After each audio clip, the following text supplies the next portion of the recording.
חיבור שהלכת אליו. הבצק, אני אוהבת אותו. אני בזאת הבצק אותו לא אוכל. אבל בלי שום קשר, כתיבת משהו חדש פה, זה דק, זה כיף, זה מנחם, זה חם, וזה עונה מקסימה. באמת, תודה. אני דווקא מאוד אהבתי את הבצק הדק. מהר מאוד מגיע המילוי. זה הופך את המילוי להיות לא תמון בתוכו, קבור בתוכו, אלא חי בתוכו ומתפרץ בתוכו. השילוב של חציל עם הפינה הבולגרית הוא נהדר.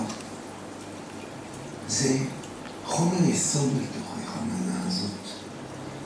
ואז הופך את זה לפשוט ומאוד טהור. זה מאוד טעים. תודה רבה. תודה סתיו. תודה.